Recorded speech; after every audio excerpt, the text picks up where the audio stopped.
जी। राधे राधे महाराज जी। महाराज जी, आपके जीवन का सबसे प्रभावित करने वाला अनुभव क्या है? कभी आपके मन भ्रमित हुआ है तो आपने क्या किया है महाराज? ये हमारे जीवन का सार, ये आश्रय, भगवान का भरोसा, भगवान का आश्रय। पहले कदम पे उत्तर यही हमें मिला था जब हम घर से भागे। 13 वर्ष के थे, कक्षा 9 के विद्यार्थी थे। तो जब भागे तो पहला प्रश्न हमारे हृदय में हुआ, तुम्हारा कैसे पालन पोषण होगा? कौन तुम्हारी रक्षा करेगा? कौन तुम्हें भोजन देगा? तो कदम लड़खड़ाए, क्योंकि घर नजदीक ही।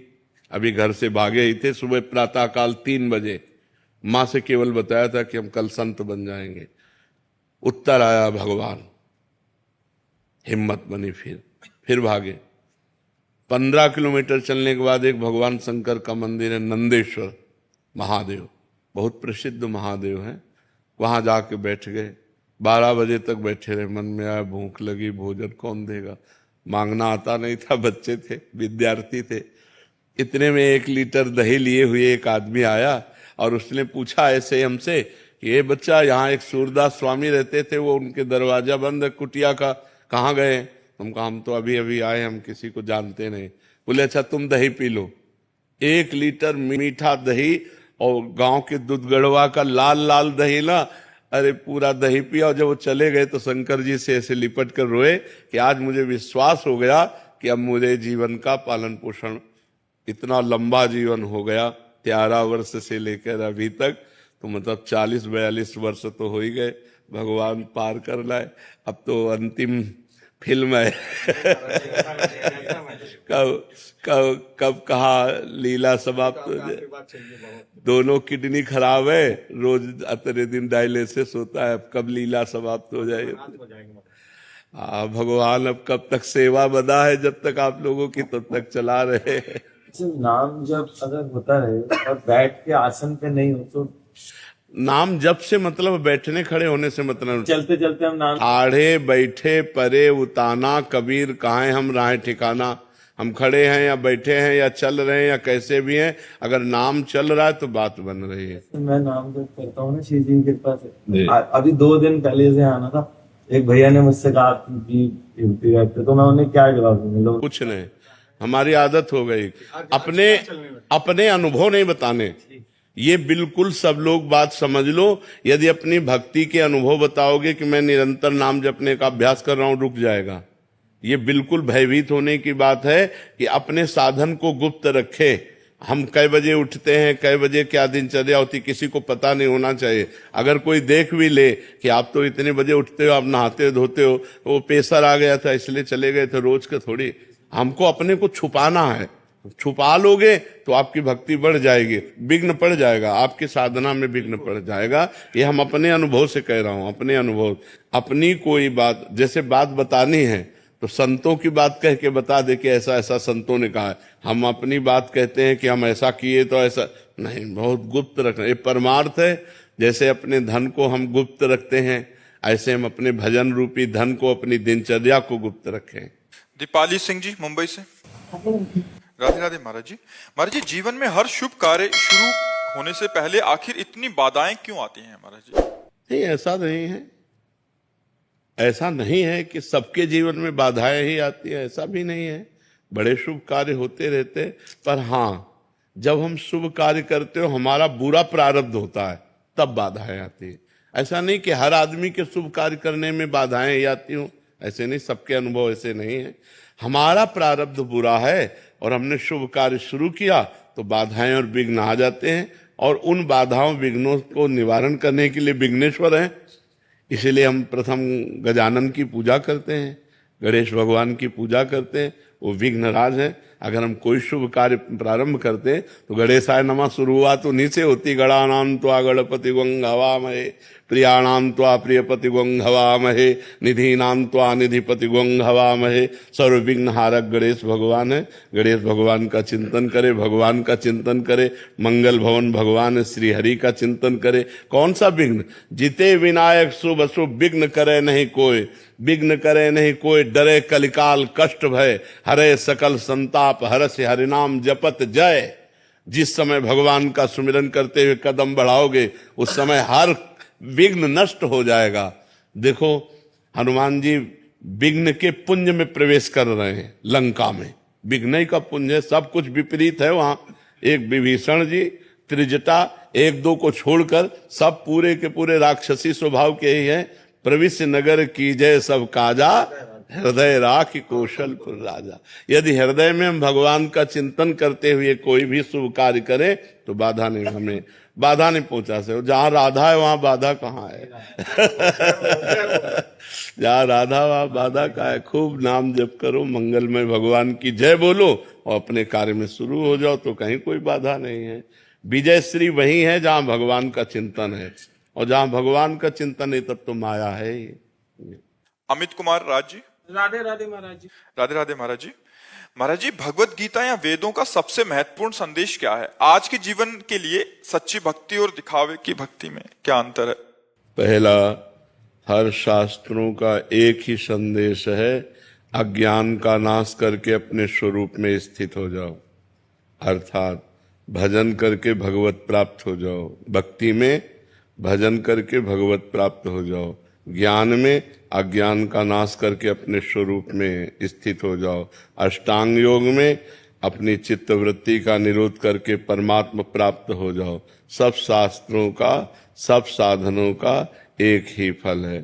सब साधन कर यह फल सुंदर, प्रभु पद पंकज प्रीति निरंतर।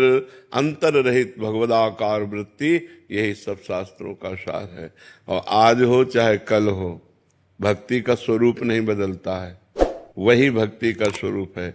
जब तक संयम से नहीं चलोगे, पापाचरण का त्याग नहीं करोगे, और जो शास्त्र आज्ञा तस्मात् शास्त्रम प्रमाणम ते कार्याकार्यो व्यवस्थितो, जो शास्त्र विधान है उसके अनुसार नहीं चलोगे तो भक्ति का रंग नहीं आएगा। पाखंड भले कर लो, चार लोग तुम्हें प्रणाम नमस्कार कर लेंगे, लेकिन भगवत साक्षात्कार नहीं हो सकता। भगवत साक्षात्कार तभी हो सकता है जब इंद्रियां जो हमारी प्रकृति की तरफ जा रही, मना कष्टान इंद्रियाणी प्रकृति स्थान कर सती, उनको मोड़ करके परमात्मा में लगा दे। जितेंद्रिय हो, श्रद्धावान हो, निरंतर भजन परायण हो, सब कुछ प्राप्त हो जाएगा। अगर जितेंद्रिय नहीं है, श्रद्धावान नहीं, भजन परायण नहीं है तो पाखंड कर सकता है, ढकोसला नाटक कर सकता है, भक्ति नहीं है। भक्ति कोई साधारण वस्तु नहीं है, भक्ति अंतर की वृत्ति है। अगर वृत्ति भगवान में नहीं लगी और बाहरी ये भेष है तो इससे कुछ नहीं होने वाला। और बाहरी वेश भी है और अंतर से उद्देश्य भी है तो सोने पे सुगंध, फिर क्या कहना है। तो वेश में कभी कभी हम पाखंड का आश्रय ले लेते हैं, इसलिए बहुत सावधान रहना चाहिए। वेशधारी हरि के उर्शालय, यदि वेश केवल है, उद्देश्य नहीं है, तो बहुत बड़ा समाज का हानिकारक व्यक्ति वो है, बहुत बड़ा भ्रष्ट हो सकता है, क्योंकि उसका उद्देश्य ही नहीं है जितेंद्रियता, भगवत भक्ति, शुद्ध ज्ञान। तो इसलिए सब शास्त्रों का एक ही है कि अज्ञान का नाश करके स्वरूप में स्थित हो जाओ, निरंतर भजन परायण रहो। किसका? हाँ, आप समझ पा रहे हैं? विद्या और श्रुति जी। विद्या श्री हरिवंश महाराज जी। महाराज जी, आपके चरणों में कोटि कोटि प्रणाम। महाराज जी, आपकी सत्संग और भगवत कृपा से हम सच्चे मन से आध्यात्मिक मार्ग में अग्रसर होना चाहते हैं, परंतु जितने आगे बढ़ना चाहते हैं उतना ही आध्यात्मिक प्रतिकूलता, भ्रांति, द्वंद आदि बाधाओं से परास्त होकर आगे नहीं बढ़ पा रहे। ना ही जहां हैं वहां रह सकते हैं, ना ही मार्ग से पीछे हटना चाहते हैं। आपके श्रीमुख से सुना है कि देखो, सबसे खास बात समझ लो, चाहे जिस मार्ग का पथिक हो, चाहे ज्ञान मार्ग का, चाहे योग मार्ग का, चाहे भक्ति मार्ग का, तेषाम शतत युक्तानाम भजताम प्रीति पूर्वकम ददामि बुद्धि योगम तम येन माम उपयांति ते। प्रेम पूर्वक जब तक भजन नहीं करोगे तब तक बुद्धि का परमात्मा से योग नहीं होगा। जब तक बुद्धि का परमात्मा से योग नहीं होता, प्रकृति से योग होता है, तो प्रकृति विषम है, सुख दुख, मान अपमान, हर्ष शोक, लाभ हानि, ये द्वंद्व व्यापते रहेंगे। इसलिए डट के भजन करो, सब खत्म हो जाएगा। जो गुरुजी ने नाम दिया है या जो नाम प्रिय, डट के भजन करो, बारी मथे घृत होए बरु, सिकता ते बरु तेल, बिनु हरि भजन न भवतरी, या सिद्धांत पेल। राधा राधा राम राम राम राम हर समय जपो, देखो कितना विशुद्ध ज्ञान आ जाएगा, देखो कितना आनंद आने लगेगा, हर द्वंद्वों पर विजय प्राप्त कर लोगे। भजन नहीं करोगे तो फिर कोई साधन नहीं, सब साधन शून्य है, भजन अंक है, अंक लगे पर हर साधन 10 गुना लाभ देगा। अगर भजन नहीं हो रहा तो फिर कोई नहीं। भजन बहुत कठिन चीज है, हर समय भगवान का चिंतन करना ये बहुत कठिन चीज है। अगर ये कर ले गए तो इस दुरंत माया से पार हो जाओगे। दैवी हेषा गुणमयी मम माया दुरत्या, ये जो भगवान की दुरत्य माया है, इससे पार वही हो सकता है जो भजन करता है, डट के भजन करता है, हट के भजन करता है। जो माया से प्रपंच से हट के रात दिन भजन करता है, वो सब द्वंद्वों पर विजय प्राप्त कर लेता है। भजन के बिना सब अधूरी बात है। खूब भजन करो, किसका प्रश्न है? हाँ, भजन करो, सब ठीक हो जाएगा, सब ठीक हो जाएगा। और कुसंग ना होने पावे। अगर भजन हो रहा है और साथ में कुसंग हो रहा है तो ऐसा समझ लो कि गाय दूध देने वाली बढ़िया ले हम दूर रहे चलनी में। चलनी समझते ना, जिससे हम आटा छालते हैं, उसमें गाय दूर हैं। एक बूंद पीने को मिलेगा? नहीं मिलेगा, सब निकल जाएगा। तो आप नाम जप कर रहे हो, भक्ति कर रहे हो और व्यभिचार कर रहे हो, गंदे लोगों का संग कर रहे हो, गंदे दृश्य देख रहे हो, गंदी बातें कर रहे हो, तो चलनी में गैया दुहे और दोष दैव को दे, हरिगुरु कहो न मानई अपनो ही फल ले। वो मानो गाय को चलनी में दूरा कह रहा हमारे भाग्य में दूध नहीं लिखा है, कि पात्र बदल दे, पात्र सही पात्र में दो तो तुम्हारा भाग्य भी हो जाए। भाग्य से भजन नहीं होता, भजन करने से भजन होता है। भाग्य में भजन नहीं लिखा, भाग्य में 2 ही बातें लिखी, शुभ और अशुभ कर्म, पाप और पुण्य, उसका फल सुख और दुख, बस इतना ही लिखा है। जो नवीन कर्म करने के लिए हमें मानव देह मिला है, इसमें हम भाग्य को नहीं कोसते, इसमें हम इतने प्रवीण बनते हैं, इतने बलवान बनते हैं, रौंद दो भाग्य को और नए भाग्य की रचना करो।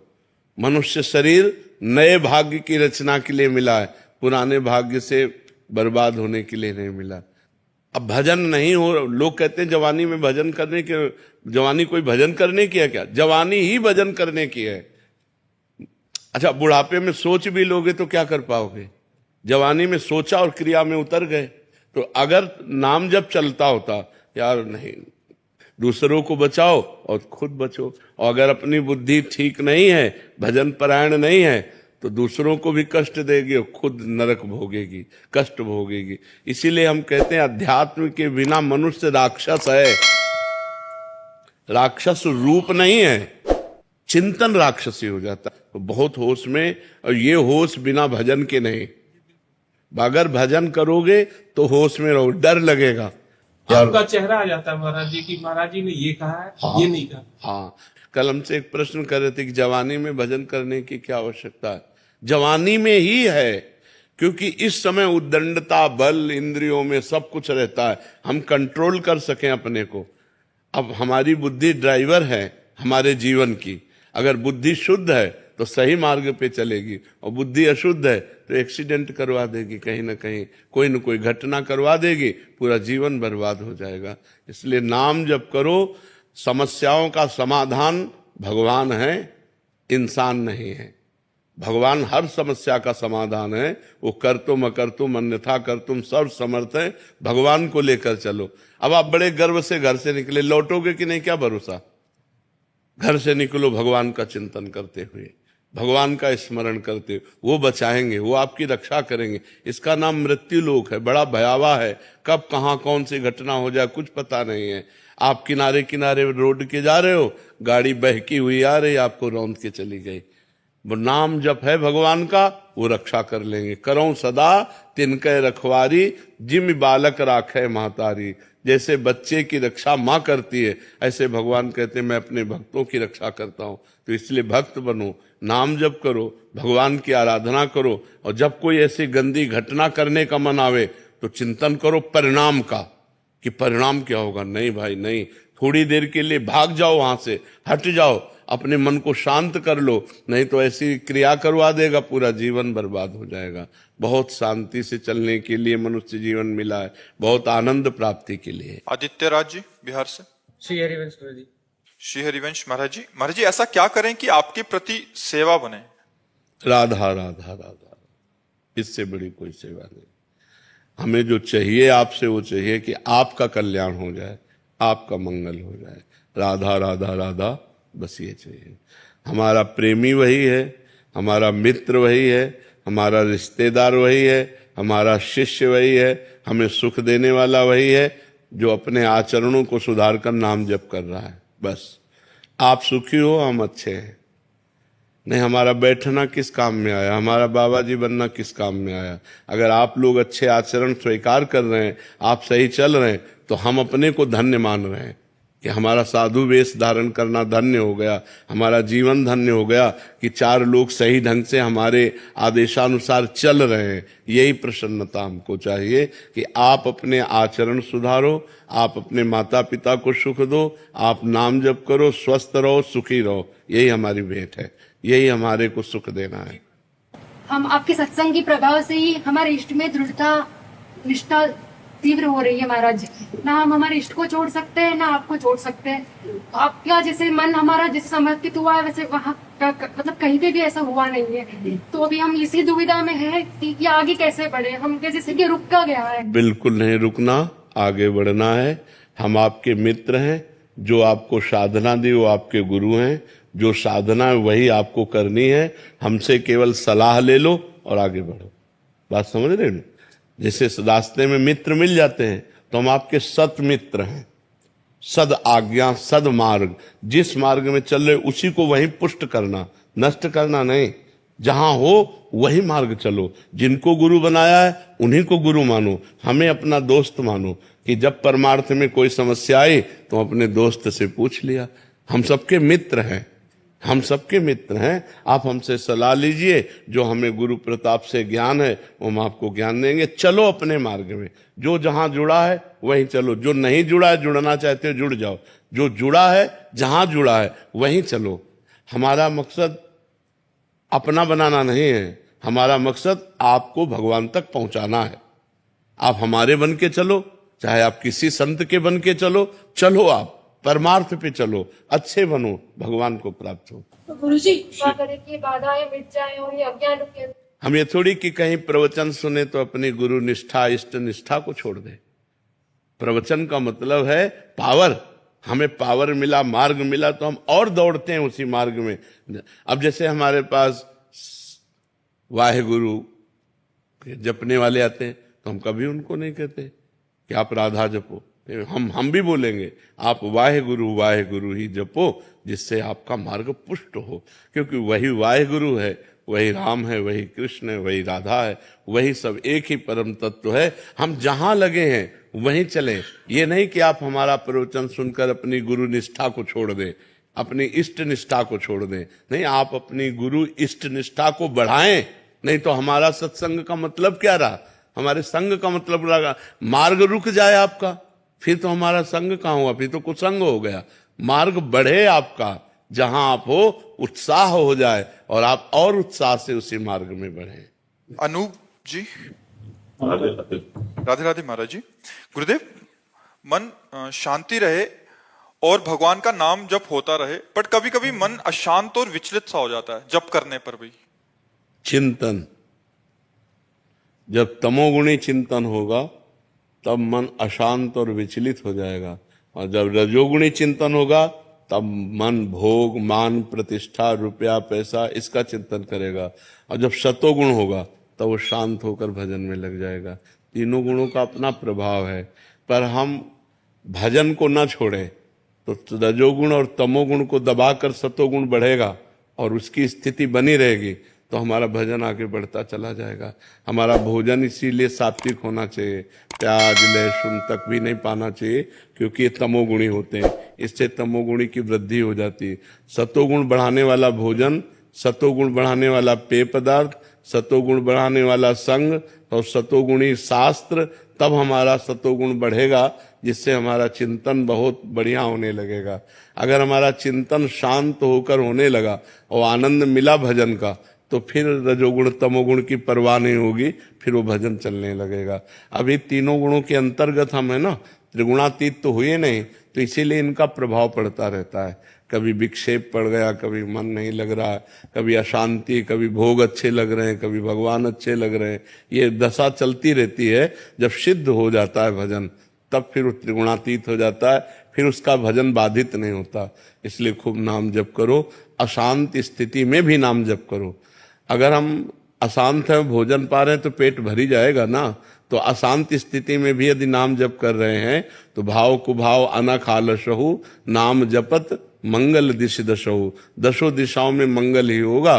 चाहे जैसी परिस्थिति हो, नाम न छोड़ना, ये सब ठीक हो जाएगा। सीजल सेठी जी मैंगलोर से। श्री हरिवंश महाराज जी, आपके चरणों में कोटि कोटि प्रणाम।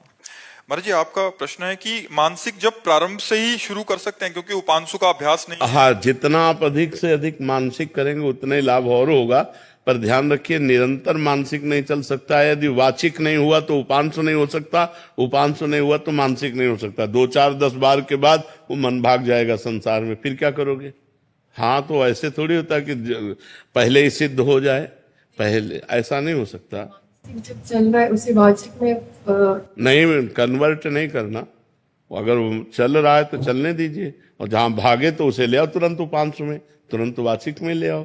अगर भाग रहा है, मन नहीं लग रहा है, और अगर लग रहा है तो बहुत अच्छी बात है, हृदय मतलब पवित्र है, वो मानसिक में लग रहा है। जितने मिनट सेकंड लग पावे बहुत अच्छी बात है, और जहां भागे तो तुरंत उसे उपांशु में ले आओ, वाचिक में ले आओ। जया दीक्षित जी। राधे राधे महाराज जी। महाराज जी, मन में मोक्ष स्वर्ग आदि किसी की चाह नहीं है, और इसी जन्म में श्री जी की सेवा में जाना है महाराज जी, लेकिन निरंतर नाम जप नहीं हुआ, प्रिया प्रीतम के दर्शन नहीं हुए और शरीर छूट गया, तो क्या गुरु कृपा से? नहीं, हम कह रहे हैं कि जैसे निरंतर का तो अभ्यास करना पड़ेगा, क्योंकि हमको ये पता नहीं कि हमारी कौन सी श्वास आखिरी है। यदि हम राधा बोले, हमारा श्वास छूटा, तो हम किशोरी जी के पास पहुंच जाएंगे। हम पहली बार राधा बोले और अभी हमारे प्राण निकल जाए, तो हम किशोरी जी के पास पहुंच जाएंगे। तो ये इसमें अंतिम समय अगर भगवान नाम उच्चारण हो जाए, तो चाहे जितना पातकी जीव हो, वो भगवान को प्राप्त हो जाता है। तो हम जो बार बार नाम जप कर रहे हैं, उसका हमें यही लाभ लेना है कि कौन सी श्वास अंतिम हो मुझे पता नहीं, इसलिए मैं हर समय राधा राधा बोलता हूं। तो जो अंतिम श्वास होगी उसी में राधा बोलकर मर जाऊंगा, तो श्री जी की प्राप्ति हो जाएगी। बस हमारा जो खास चिंतन है वो है कि अंतिम श्वास हमारी भगवत चिंतन में होनी चाहिए। तो इसीलिए हम अभ्यास कर रहे हैं। और जो जीवन भर भजन करता है और अंतिम समय बेहोश हो जाता है, मरने के समय मान लो नाम जप नहीं हो पाता, तो फिर पूरे जीवन के भजन का फल उसे मिलता है कि अंतिम समय उसके हृदय में निकल पड़ता है राधा राधा, बेहोश स्थिति में निकल पड़ता है, और वो भगवान को प्राप्त हो जाता है। ये जीवन के बड़े बड़े महापुरुषों के, इसलिए खूब नाम पे लगो। ये प्रमाद मत रखो कि नाम जप नहीं होता। क्यों नहीं होता? नाम जप तो ऐसे राधा राधा राधा राधा राधा राधा राधा राधा राधा राधा राधा राधा, फिर धीरे धीरे और इसको लाओ। अब चल रहा है राधा राधा, फिर मानसिक चलाओ राधा राधा राधा राधा। अभ्यास करो तो सब काम करते हुए नाम जप बहुत अच्छे से हो सकता है। अभ्यास केवल करना चाहिए। अभ्यास नहीं करते तो एक बोझा सा लगता है, और जब अभ्यास करते हैं तो हर कार्य करते हुए नाम जप हो सकता है। महाराज एक बार पूछा था महाराज, निरंतर जाम मतलब जाप करता हूँ तो नहीं हो पाता, मतलब कभी तो ज्यादा हो जाता है, कभी इधर चलता रहता है, कभी नहीं हो पाता। 3 गुण है, उनका प्रभाव पड़ता है। जब रजोगुण तमोगुण से प्रभावित हृदय होगा तो भजन नहीं होगा। तो कैसे महाराज फिर उद्धार कैसे होगा? हाँ, उस समय हमको फिर जबान से रगड़ करनी पड़ेगी। एक होता है जब सतोगुण होगा तो मानसिक भजन चलता है कि बिना प्रयास के, बिना किसी दिक्कत के चल रहा है। और जब रजोगुण आएगा तो वो कामना में विक्षेप डालेगा, बार बार भजन में विक्षेप पड़ने लगेगा। तो उस समय हमको वाचिक भजन में आना पड़ेगा। 3 प्रकार का जप होता है नाम जप। एक होता है वाचिक, एक होता है उपांश, एक होता है मानसिक। वाचिक होता है जैसे राधा राधा राधा राधा राधा राधा राधा, और उपांश होता है, मानसिक होता है चल रहा है अंदर। ये चलेगा सतोगुण में। रजोगुण में उपांशु आ जाओ, तमोगुण आ जाए तब तो वाचिक ही काम करेगा, राधा राधा राधा राधा, या कोई चौपाई या भगवान के कोई पद ऐसे याद कर ले, तभी, नहीं तो तमोगुण आएगा तो भजन हो। निद्रा आलस्य प्रमादोत्तम तत्तामस मुदाहरतम, भगवान कह रहे नींद, आलस्य, प्रमाद स्थितियां ये सब छा जाती है। और जब रजोगुण आता है तो भोग की इच्छा, धन की इच्छा, मान की इच्छा, बड़ाई की इच्छा, ये इच्छाएं विक्षेप डालने लगती है। और जब सत्वगुण आता है तो भक्ति भाव, दया, करुणा, कृपा, ये सब बातें अंदर आने लगती है। तो हम सात्विक भोजन करें, सतोगुण को बढ़ावें, राजसिक और तामसिक भोजन का त्याग करें। और जब रजोगुण तमोगुण आ जाए तो उससे परिचय प्राप्त करना चाहिए कि इस समय रजोगुण आ गया, अब भोगों की इच्छा हो रही, इस समय मान प्रतिष्ठा की इच्छा हो रही, ये रजोगुण आ गया। अब प्रमाद का मतलब होता है करने योग्य कार्य को ना करना और ना करने योग्य कार्य को करने की इच्छा होना, ये प्रमाद स्थिति, तमोगुण आ गया। तो अब तुरंत फिर हमको जप अपना बदल देना चाहिए, मानसिक जप से उपांश में आ जाना चाहिए, उपांश से वाचिक में आ जाना चाहिए, क्योंकि सतोगुण अधिक बढ़ेगा तब निरंतर मानसिक चलेगा।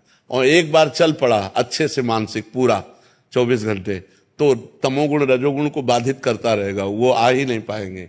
नाम का ऐसा प्रभाव होता है, जब चलता है जब तो महाराज जी बड़ा अच्छा लगता है, मतलब जब हाँ। 2-4 घंटे चलेगा तो अच्छा लगेगा, मतलब बस दिमाग में मोहित वर्मा जी। महाराज जी, हमारे घर में हम सभी चाहते हैं कि हमारी संतान के रूप में एक महान भक्त प्रकट हो, उसके लिए हमें क्या करना पड़ेगा? आराधना खुद करनी पड़ेगी। जब तक माता और पिता भक्त नहीं होंगे, भगवान के चिंतन परायण नहीं होंगे, सतोगुणी नहीं होंगे, तब तक भक्त संतान कैसे? ये तो बड़े भाग्य होते हैं। कुलम पवित्रम जननी कृतार्था वसुंधरा पुण्यवती चैन, वो भूमि पावन हो जाती है, वो कुल पावन हो जाता है, वो माँ जय जयकार करने योग्य हो जाती है जिसके पुत्र भगवान का भक्त पैदा हो। नाम प्रसंग कहे तो उपदेश, जहाँ या धर्म धन्य सो देश, धन्य सो कुल जो जन्म भयो, धन्य सो तात धन्य सो माय, संतत सकल सुनो चित लाए। श्री हरिवंश, जो भगवान का नाम जप करने वाला भक्त जिस कुल में पैदा हुआ, वो देश धन्य, वो गांव धन्य, वो कुल धन्य, वो माता पिता धन्य जिसमें भगवान का अनुरागी भक्त। तो इसलिए कुछ नियमों का पालन अगर करे और भगवान का भजन करे तो भक्त संतान होने की संभावना है, वो भी भगवान की कृपा से।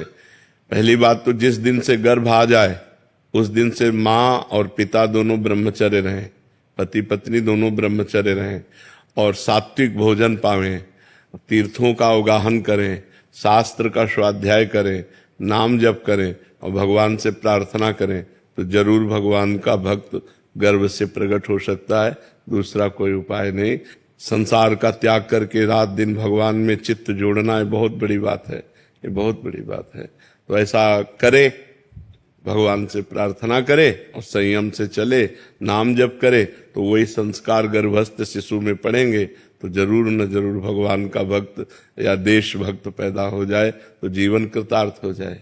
महाराज जी, आपके श्रोता हैं जो सत्संग सुनते हैं, परसों आए थे महाराज जी, उन्होंने आपका बहुत देर पहले सत्संग सुना था कि जब बच्चा गर्भ में आ जाए तो ब्रह्मचर्य से रहें, और बहुत कह रहे कि हमने नाम जप भी किया, और हमें अभी 1 साल का हो गया बच्चा, परसों आए थे तो कह रहे थे कि हमें इसमें दिव्यता नजर आ रही है। हाँ बिल्कुल, वो मतलब राधा नाम सुन के, और एक उसमें सौम्यता, और जहां भी जाता है हमें एक प्रभाव दिखता है। तो महाराज जी उसका प्रभाव कह रहे कि हमें प्रत्यक्ष, मतलब महाराज जी के वचन सुन के हमने ऐसा किया, और उसका प्रत्यक्ष उदाहरण महाराज जी। हमारे पिताजी बड़े भक्त थे। इस शरीर के जो पिता कभी जूता पहन के हल नहीं जोता, नंगे पैर हल जोता, और संतों की सेवा। तो हम लोग जब छोटे छोटे थे, 4-4 संत आ जाते, सबके चरण दबाओ, चरण धो, चरणामृत पियो, और उनके पास बैठना, वो श्री राम जय जय राम कीर्तन कराते, कीर्तन करते, भागवत हो रही वही बैठ के सुनते। बचपन से भागवतिक सब परमाणु मिले। माता जी को तो क्या कहना, साक्षात देवी। बस वो ऊपर एकांत, दुखंडा मकान था, तो ऊपर एकांत में बैठे राधा कृष्ण की छवि रखे, वो तो बस जप में ही अधिक लगी रहती थी। तो उसका प्रभाव देखो कि हमारे पिताजी भक्त, माताजी भक्त, तो हम भक्त, हमारा परिवार का सब पूरा सदस्य भक्त, बहने भाई सब भक्त हैं। तो जैसे हम परमाणु अपने परिवार को देते हैं वैसा ही हमारा परिवार होता है। तो हम माता पिता का विशेष योगदान होता है। पुत्र की उद्दंडता या सौम्यता ये माता पिता से। अब आप गंदे आचरण कर रहे हो, गर्भस्थ शिशु है, उल्टा सीधा खा रहे हो, उल्टे सीधी बातें कर रहे हो, वही संस्कार पड़ रहे हैं। आप जब बच्चे थोड़ा सयाने हुए, आप बीड़ी मंगा रहे हो, आप शराब पी रहे हो उनके सामने, वही संस्कार पड़ रहे हैं उनके, वही संस्कार बनते हैं। जब संस्कार दिए जाते हैं तो देखो सब, हमें लगता है कि अगर हम पुत्र को उन्नतशील बनाना चाहें तो गर्भ से हमें सावधानी रखनी पड़ेगी। गर्भ से ब्रह्मचर्य, जहां संतान आ गई फिर ब्रह्मचर्य का माता पिता कौन पालन करता है? कोई बिरला संयमी ऐसा हो सकता है कि 1.5 साल हमको ब्रह्मचर्य से रहना, बहुत कठिन बातें हैं ये।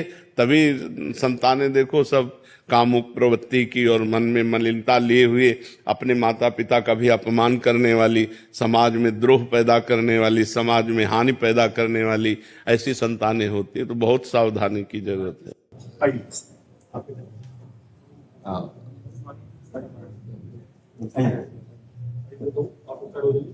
आपकी ऊर्जा लेने के लिए ही आए हैं। आपके दर्शन आप ऊर्जा देने के लिए आए हैं। हम अधम जीव हैं, आप कृपा करने के लिए। संत जन कृपाल होते हैं। जब भगवान द्रवित होते हैं तो संत जनों का संग मिलता है। जो प्रभु मोहि अनुग्रह कीन्हा, तो तुम आय दरस हठ दीना। अपनी तरफ से आकर आप अनुग्रह करके दर्शन देने आए हैं। विराज, बैठ जा। आपका आरोग्य की इतनी होते हुए भी आप इतनी समाधि में हो, प्रसन्न हो, देख के हमको बल मिलता है जी। ये भगवान से चित्त जोड़ने से है। अगर हम शरीर से चित्त जोड़ें तो बहुत परेशान। जब भगवान से चित्त जोड़ते तो भगवान सच्चिदानंद है, सच्चिदानंद रूप, पंखा कर, सच्चिदानंद रूप आए विश्वोत्पत्त्यादि हेतवे। जो सच्चिदानंद है उनसे जब चित्त, तो आनंद में चित्त बना रहेगा। और शरीर नाशवान है, परिवर्तनशील है, दुख में है, इसमें चित्त नहीं देना। इसको गंभीर भाव से सहना है। तितिक्षा तास तितिक्षस्व भारत, मात्रा स्पर्शास्तु कौन्ते, शीतोष्ण सुख दुखदा, आगमा पाइनो अनित्यास, तास तितिक्षस्व भारत। इन्हें शांत भाव से सहना है। भीषण कष्ट में भी हम कष्ट रहित हैं। हमारा स्वरूप इससे अलग है। ये कष्ट भास रहा है नहीं। जैसे रस्सी में सांप भासता है, होता नहीं। जैसे मरुभूमि में जल भासता है, होता नहीं। ऐसे ही शरीर आसक्ति के कारण कष्ट भास रहा है नहीं। हमारा स्वरूप आनंदमय है। किसी भी अस्त्र की, शस्त्र की ताकत ही नहीं कि हमें छेद सके, भेद सके। अक्लेद अशोच से नैनम छिन्नन्ति शस्त्राणि, नैनम धाति पावका, न चैनम क्लेदयन्त्यापो, न शोष्यति मारुता। यही अनुभव करना है। केवल प्रवचन करने से दुख दूर नहीं हो सकता, केवल प्रवचन सुनने से दुख दूर नहीं हो सकता, अनुभव से होगा। हमें अपने को इससे अलग देखना है। खाते पीते, उठते बैठते, चलते फिरते, इससे अलग रहना है। हमारा और इसका बहुत अंतराय है। ये विनाशी है और हम अविनाशी हैं। ये परिवर्तनशील, हम एक रस हैं। ये जड़ है, हम चैतन्य घन हैं। हम साक्षी हैं, इसके दृष्टा हैं, बस देख रहे हैं इसमें क्या हो रहा है। जो हो रहा है वो पहले से निश्चित है, कुछ नया नहीं हो रहा है। बस हम तो मगन है। आनंद मगन। अब इसके विषय में पढ़े तो फिर बड़ा प्रपंच है। इससे एकदम अलग रहे। समझ रहे हम, पण वो आचरण में आना धीरे धीरे आचरण नहीं कर रहे, समझ रहे हैं सब जी। बस प्रवचन तो बहुत हो रहे हैं, प्रवचन सुने भी जा रहे हैं, लेकिन उनको उतारना जीवन में सबसे बड़ी बात है। और उतारने के बिना सब व्यर्थ है। नायमात्मा प्रवचनेन लभ्या न मेधया न बहुना श्रुतेन। उपनिषद कहता है कि आत्मबोध बहुत प्रवचन करने वाले को नहीं होता। ये आत्मबोध बहुत प्रवचन सुनने वाले को नहीं होता। ये उसे ही होता है जो स्वीकार कर लेता है, जो व्रणित इसे वर्ण कर लेता है, इसे ग्रहण कर लेता है। और भगवान कुछ परिस्थितियां ऐसी दे देते हैं कि भागना ही पड़ता है इस शरीर से। अब इस शरीर की ऐसी परिस्थिति दे दी, डायलिसिस, दोनों किडनी फेल, ये परेशानी, वो परेशानी, ये दर्द, तो बस निकलो इससे, निकलो, इसमें फंसना नहीं है। ये मरेगा, ये आज नहीं तो कल मरेगा, तो अपने स्वरूप में आओ। अगर इसकी प्रियता में फंसे तो मरे हो, फिर तो फिर जन्म पे जन्म, मरण पे मरण फिर चलेगा। होश में, सावधान। तो भगवान ने हमें कृपा करके सावधान किया, हमको ऐसी परिस्थिति दी कि इससे हटना ही पड़ा। नहीं तो साधना का भी जब हम लेते हैं तो शरीर का पक्ष जोर हो जाता है, क्योंकि इसी से साधना होती है। साधना का भी पक्ष नहीं। साधना होनी है, जितना हम प्रयत्नशील हैं, साधना कर रहे हैं, पर शरीर से करवा रहे हैं, हम नहीं कर रहे हैं। हाँ, ये अभी चला जाए तो हमें इससे हमारी साधना अधूरी नहीं है, हमारी साधना पूरी है। ये अभी नष्ट हो जाए, नाशवान, इसके सहारे थोड़े हम अविनाशी को प्राप्त कर रहे हैं। हम अविनाशी हैं, हम वर्तमान में अविनाशी हैं, हम अविनाशी हैं। हाँ, विनाशी से हमारा जो लगाव हो गया है उसी को हटाना साधना है। विनाशी से जो हमारा लगाव है, अपनापन हो गया है, तदात्म हो गया है, उसी की साधना हम कर रहे हैं। कि इसको कष्ट देते हुए तितिक्षा पूर्वक, जैसे नंगे पैर आप चल रहे हैं या आप विविध प्रकार के तपों को ग्रहण कर रहे हैं, इसके लगाव को काट रहे हैं। लगाव का काट, कि इससे लगाव हटाना। कि जैसे बोले हम तपस्या की, हमें बड़ा लाभ हुआ, तो क्या लाभ हुआ? लगाव हटा, इससे अपनापन हटा, तदात्म हटा। आप तो जो पूर्ण हैं उसको न कोई लाभ है न कोई हानि है। जो आप पूर्ण है, न उसमें कोई लाभ है न कोई हानि है। साधना न होने पर कोई हानि नहीं है पूर्ण में, और साधना होने पर कोई लाभ नहीं है। तो साधना हो किसकी रही? इस लगाव को मिटाने के लिए। शरीर और इंद्रियों का जो संयोग भोगों में होकर सुखानुभूति हो रही, इसी को मिटाना है। और ये मिट गया तो सहज स्वरूप, शंकर सहज स्वरूप समारा, लाग समाधि अखंड पारा। चलते फिरते, उठते बैठते, हर समय सम स्थिति में जो महापुरुष है वो भगवान को प्राप्त महापुरुष है। और भगवान को प्राप्त करना नहीं है, वो प्राप्त हैं, बस ये लौट कर समझना है, थोड़ा लौटना पड़ेगा। ये जो बहिर्मुख होकर हम जगत में फंस गए हैं, अंतर्मुख होकर के बस उसे लौट कर समझना होगा। बिल्कुल वर्तमान में आप परिपूर्ण हैं, किसी साधन के फलस्वरूप परिपूर्ण नहीं है। वर्तमान में आप परिपूर्ण बस अनुभव करो, इस बात को अनुभव करो, तत्त्वम् असि, तुम वही हो, तुम वही हो जिसकी खोज कर रहे हो। जब खोजने वाले को मिला तो खोजने वाला नहीं रहा।